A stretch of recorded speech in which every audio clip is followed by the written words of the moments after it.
Hello, everyone. Welcome to episode 9 of Meet the Professor series. As you all know, we're nearing to an end of this awesome adventure, so we've saved you the best for last. Today, we're sat down with Professor Anne-Marie Keenan. Professor Keenan begins her journey in Melbourne at Lincoln University, where she earned her bachelor's degree in podiatry, master's in applied science, before attending University of Leeds for her doctorate in philosophy. Professor Keenan is beyond cool. Not only was she the first podiatrist in Australia to have a research degree, but she established a new evidence-based school of podiatry in Sydney. And she was admitted as an officer of the British Empire in 2018 Queen's Birthday Honours List for services to podiatry. I know that if I was Professor Keenan at a dinner party, I'd be dropping this casually into any and every conversation at any given time. However, Professor Keenan has far more grace than I ever could. So please help me welcome the Associate Dean of National Institute for Health Research, Professor Anne-Marie Keenan. Thank you so much for being a part of this journey. We are so pleased to have you on board. Thank you so much for inviting me. It just sounds ridiculous when you say some of the You know, you're honestly, you're not the first guest to have said, like, you know, when you hear back your own introduction, you're like, oh my God, I can't believe I did all these awesome things. Yeah, and it's also a function of age, and thank the montage does think that I was actually quite young at some stage, and that was very good. Just loving my Madonna look. I knew you were going to say something about that. The bob, the brows. It was a heady time in the 1980s. Let me tell you. I love it. I think that's got to be one of my favorite pictures. And one of you when you were a young girl, I think, with the birthday cake. That was really adorable. I like that. Yeah, that's me and my sister. So I'm actually one of 5. Yeah. So, and I'm one of the underachievers in our family. Yeah, they're amazing. Wait, did you say you're one of the underachievers? Yeah. That's impossible. No, it's not. It's really interesting. So my mother was widowed with 5 kids under 10 when she was 34. And she's just an inspiration, so she always put it that education was incredibly important for all of us. And so, yeah, I have a sister is a winemaker in Australia, brother is a GP, another brother is quite senior in the Australian version of BT. And then my eldest brother is just the most amazing LGBT advocate and has been president of the AIDS Foundation. So yeah, no, although I must admit, I think Mum has forgiven me for not having kids once I got to Buckingham Palace. I think I might have got away with that. Yeah, I think like that kind of like kills everything, doesn't it? Like nothing can top meeting the Queen. Like that's pretty badass. It was, and so lucky because the Queen doesn't do many of the ceremonies anymore, and it's pure luck that you get it. And it was just the most special and amazing event, and something that I'm incredibly humbled. And it's quite interesting because I'm a Republican, but it's the whole issue around it was awarded on behalf of the whole podiatry profession, and so I'm very proudly received it on behalf of the podiatry profession. Oh, very that's great. Lovely. That's so like I said, you're so graceful when it comes to your achievements. So let's take it all the way back. And I know you're probably sick of hearing this question, but why feet? Well, I always knew I wanted to do something in health, and I guess I went to I wasn't particularly keen on doing medicine. And to be quite frank, I didn't have the grades to do medicine. And I also didn't want to follow my brother because, again, overachiever. And so I went to the Lincoln Institute of Health Sciences, which is now La Trobe University, have all of the allied health professions. And I actually just went along to the open day, and I did it in alphabetical order because that's how they were presented. And I was quite keen on both occupational therapy and physiotherapy. But the physiotherapy, I was kind of put off by some of kind of the attitudes that that they had about them. Kind of in Australia, physiotherapy is very private practice orientated, very sports orientated, and I must admit that put me off a little bit. And then I got into this thing called podiatry. I had no idea what it was but in Australia we changed the name to podiatry in 1980. And so very few people knew what it was. And again, it was one of those bizarre happenstances. I'd love to say I planned it, but I just happened to be in the first degree cohort of podiatry in the world, because they had just, my year that went through was the first cohort. And I went to this this session. It just struck me as being really interesting, and I thought, oh, that's going to be a great conversation starter for the rest of my life. And it is. People still ask that, and podiatry has been so brilliant because it's taken me in so many different directions, and I think that's the kind of exciting thing where we're at with the profession. And I like how you mentioned that so not everything is absolutely hunky-dory about podiatry. And I like that you don't have kind of like this rose-colored view of podiatry itself. And I know you had mentioned some kind of things that you wanted to mention, the things that you didn't think were right. So should we talk about some of those issues? Yes, I think podiatrists tend to be unambitious. And that I think, we are health professionals. We're incredibly important that we have time with our patients, and often, given what we do, we often have more time than what a lot of other health professionals, including medics, would have. So we have this real opportunity, I think, in terms of our consultations, to be real public health representatives, not to just look at the foot, but to look at how the person's functioning and how we can change and how we can help them have a better life and a better well-being. And I think us as public health practitioners should be more of a focus, and I really think that should be more of a focus in the undergraduate programs. I also think that podiatrists tend to really limit themselves to what they were taught, and because I'm really old, the stuff I was taught, I can recite to you what's in Peru balsam, which only people of a certain age will know what that is, and that absolutely has nothing to do with anything. And I think that we often limit ourselves just to what we saw when we were undergraduates. And I think I'm living proof that in a lot of my activities, people would not know I'm a podiatrist.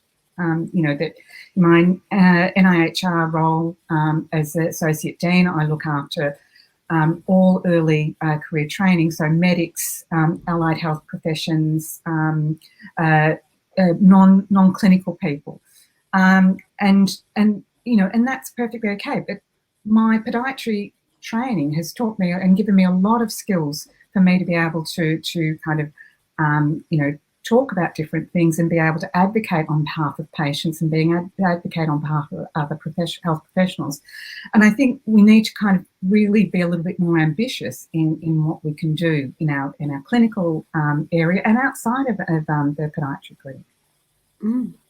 I like that you're very passionate about advocating. And has this always been a consistent thing in your life, or is this something that developed a little bit later once you got into more research? So my involvement in research was a bit odd, and my master's degree is something that I'm hideously embarrassed about because I probably had the worst introduction to research. So, because what happened was that because we were this brand new degree-educated group, that they kind of didn't know what to do with us. They offered a master's, which I applied for, and I think I was classic of someone who is incredibly immature about research, in that because I didn't have any role models, and what I was doing is so my master's ended up being, it first started out with me trying to design a subtalar electrogoniometer, and those of you who know me know that I have absolutely no skills in that kind of area. And it kind of then turned into, well, let's see what podiatrists do. And because we were rocking this new biomechanics and, we were degree educated, we were scientists, we wore white coats, and we corrected the position of the body and we measured this within an inch of it, so within a degree. But I was kind of thinking, goodness. So my master's was about seeing how reliable podiatrists were around taking measurements of their foot and leg. And guess what? We're crap. And who cares anyway? Seriously. It was just the most, belly button gazing bit of research that really had no outcome, no bearing on making a change to patients. And so I think I was quite lost, and I think I was quite lost because I didn't have people to help me.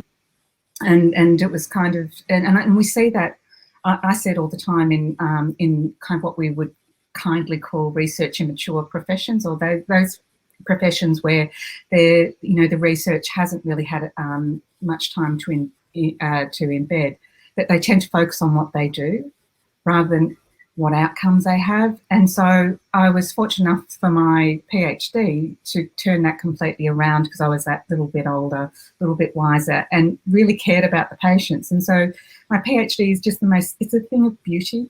It really is. It's just gorgeous. Because what we did is we asked people with osteoarthritis, what was important to them. And so we did a number of different streams in my PhD, including, this 16,000 people survey looking at joint pain and joint pain in the foot, how impactful that was, and really importantly that while joint pain in the foot is incredibly common over 55, it rarely occurs alone. And again, this is a really important point for podiatrists, that you don't just look at the foot, because that's often not the thing. You need to look at the knee.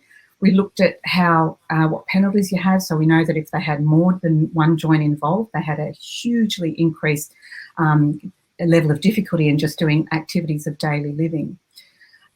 We looked at kind of then, we did some structural equation modelling, looking at what drives pain and pain and the impact on quality of life with patients. And pain isn't the big thing. That isn't the big thing that drives quality of life. It's pain that stops them from doing things that they need to do. So it's pain that stops them from being able to work or to walk or to, they're the kind of things that impact on the quality of life. So just focusing on pain in isolation really is unhelpful. And so, so I think that whole, going back to the advocacy, I think that's something that I've always, had this real issue around fairness and around, making a difference. I think that's just part of my fabric and my being. But it was a great way to kind of really harness this. And I think that's incredibly important. And it's one of the things that drives, makes me do what I do. Oh, that's just beautiful. I just want to backtrack a little bit. You'd mentioned something just very recently about pain not being the thing that impacts quality of life. It's actually pain that stops you from doing your daily activities. What I understand from that is any kind of pain that affects your independence, anything that takes away your independence. And I don't know if I'm connecting the dots properly here, but when I was looking over the questions from the questionnaire that we had sent each other back and forth, you had said something about that there weren't enough, women weren't adequately represented in podiatry. And I want to build that bridge between independence, because it's, even though women, podiatry is kind of, more women than men, not being represented in senior positions kind of takes away our independence in a little bit. And I know I've connected a few dots here, but this is how I see it. Yeah, so pain is a subjective construct. So some people will be able to live with high levels of pain, other people won't. And I guess it's, and for people involved in osteoarthritis research, it's the driver. And it's kind of like, no.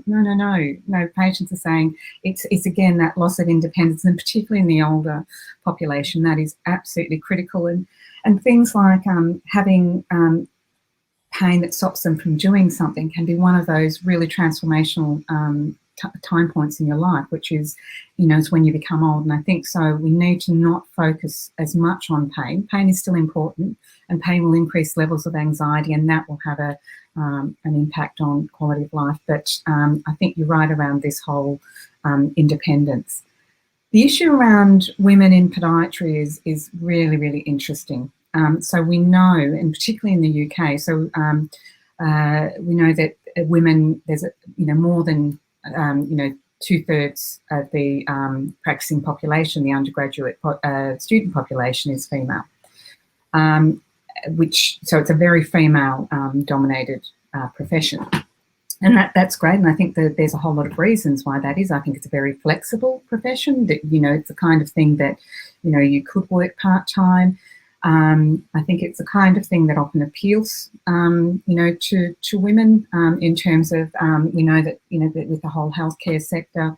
But what we're finding is that when we're looking at career progression, and that's career progression, so moving into senior positions, both particularly within universities, but also within trusts, that again, we'll have roughly, we might have slightly more women in universities, particularly this is in the UK, but also in Australia and New Zealand and Ireland, that you'll have fewer females who progress, so they'll be stuck at junior levels. And so you'll have, and I'll just ask you to have a think about your own individual schools. You will have more males as in prof positions, senior lecturer positions, and this really worries me. So I think we've got a couple of issues. So one is we absolutely need to have men feel welcome to the profession. And I think in undergraduate, undergraduate studies, when you represent a smaller proportion, you need to make sure that you feel welcome. And I think, and that's similar to nursing, it's similar to physiotherapy. So men need to feel welcome into the profession, but we absolutely have a leaky pipeline. We have a real problem that women aren't progressing, and I think that there may be some of those issues may be choice, but I think there's a lot of unintended bias in our systems, and we know that this is across the university system. We know that we have huge problems in terms of gender biases in their STEM subjects, the science, technology, engineering, mathematics and medicine. We know that there's a real problem there, and we've been working very hard over the last 10 years to try and address that, but it's going to take a long time.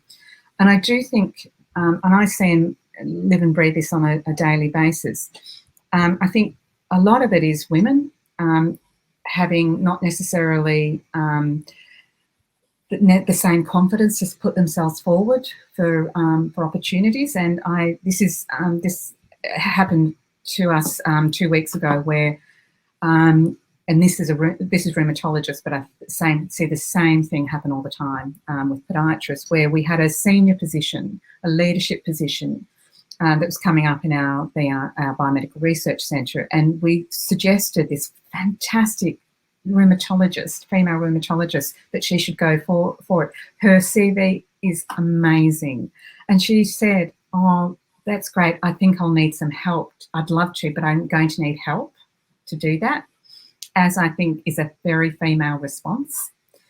And the male director took that to say, you can't do it. And he tried to bring in a more junior, less experienced male who was like, "Yeah, I can do this, no problem."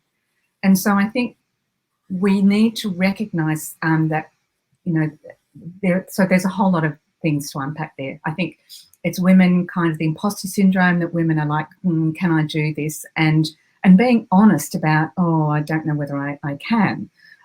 There was this immediate response that we called the director on, saying, when he brought in this junior person, who's got, confidence, spilling over everywhere, just to say, that is inappropriate. That is absolutely inappropriate to do that.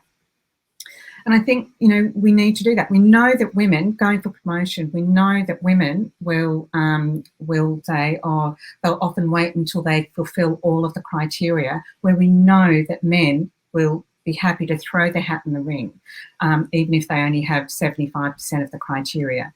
And I think that's really interesting, because that's not just about confidence, it's also about resilience. And I think the idea that if we can change our mindset as women to have a go, to put our hat in the ring. If we don't get it, that's fine. It's not, oh my God, this is the end of the world. They rejected me. And I think women are they take that very personally.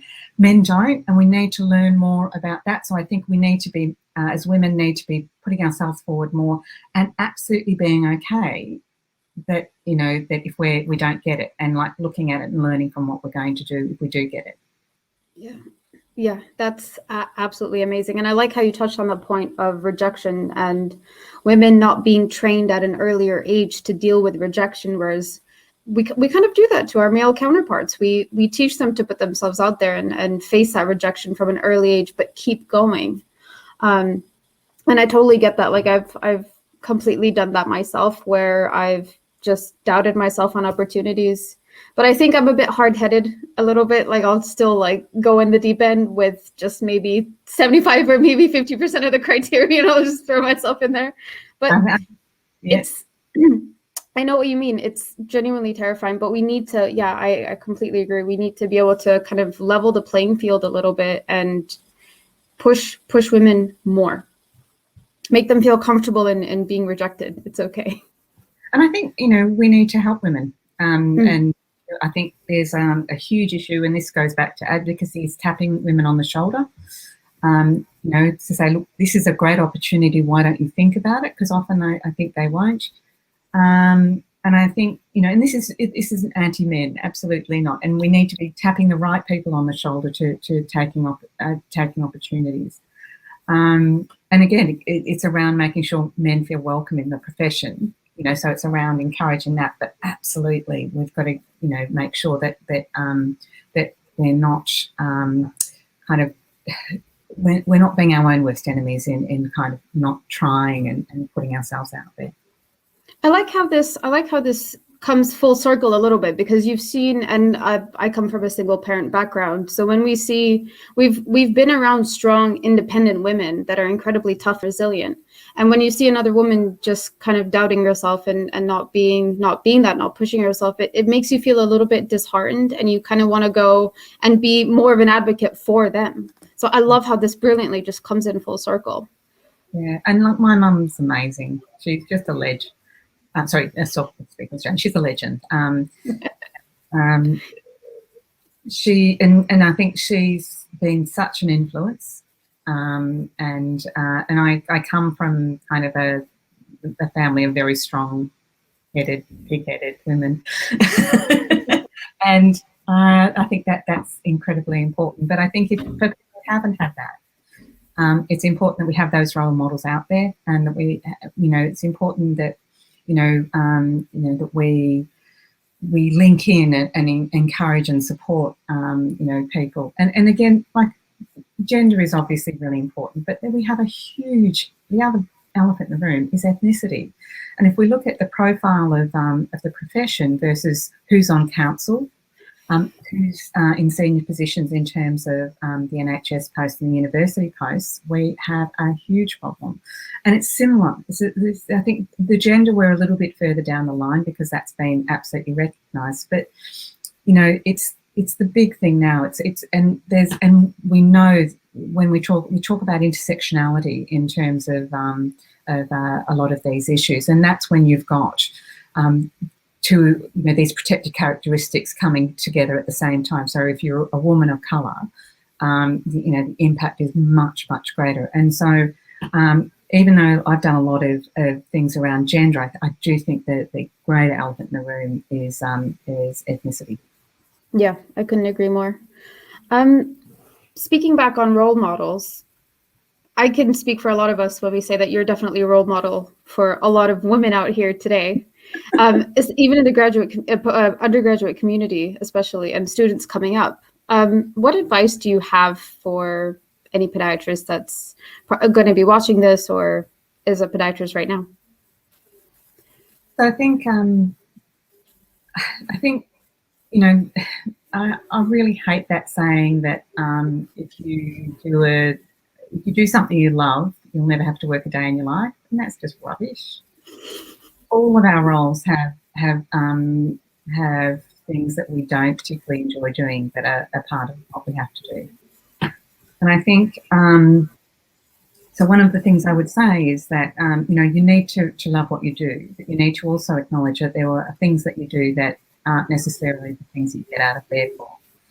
I think the more that you can do that and focus on the things that you love, the greater portion of time that you will eventually have to do those things. So, for example, I've always been committed to the kind of female agenda, and it just happened that in 2012, Dame Sally Davis, who developed the National Institute of Health Research, saw that this lack of female representation across the biomedical research centres was a huge issue, a huge deal. So overnight she said, you will not get funded unless you have this thing called an Athena Swan Award. And everyone's going, what the hell is an Athena Swan Award? And so because that was related to funding, then I could spend part of my job doing things that were helping women. My other passion is making sure that you're bringing up the next generation behind you in terms of research. I don't want other people to have the same experience I had doing my master's, where I felt very much alone and really didn't have anyone to kind of talk to that was a podiatrist. And so I've had this real passion about this developing capacity, and this whole thing. It sounds a bit cheesy, but lift as you climb. Bringing that particularly that immediate next generation on is really important. And so I get paid to do that now. So half of my job is I get paid to do that. So I think you have to have an eye on the long game. I also think you need to embrace podiatry for all that it is, and that you might have to do, particularly I think more junior roles. One of the things that I've noticed here in the UK, that sometimes you will have to do some early rotations to kind of get experience. But look at that and look at where you want to go and what are the things that make you want to get out of bed in the morning, that kind of float your boat, and kind of work towards those. But it's not going to happen straight away. And absolutely the other thing, my biggest bit of advice is don't be defined by podiatry. That we know that you can do lots of other things as a podiatrist, and give it a go. Throw your hat in the ring. If you don't get it, that's okay. At least you've tried, and by doing things, and I think particularly like going for jobs, things like going for jobs makes you sit back and think, what am I doing? What is important to me? And you do this inventory about all the things that you've done, and I think that's really, really important in terms of I think sometimes we forget to do a bit of an inventory about how far we've come, and particularly if we're stuck in the same job. So absolutely, put your hat in the ring. If you don't get it, it's not about you. This is about you didn't have the opportunity. I did that to go to Sydney as a job for Sydney. I ended up getting this job that then brought me to the UK, and just this on the whim of throw your hat in the ring to see why not, and I think we need to be a bit bolder about that. That's beautifully put. Absolutely beautifully put. Thank you so much. Thank you so much for taking time to come speak to us and being a part of this journey. We really, really appreciate your insight and advice. And we're looking forward to seeing what you have in store for us next week for the live lecture. Brilliant. My absolute pleasure. I think my concern is that we really need to profile different people and different kind of career opportunities for the undergraduates and for the early career podiatrists. And I think what you're doing is fantastic. And I applaud you and Michael for doing it, and wish you every success. So thank you for doing that. Oh, thank you.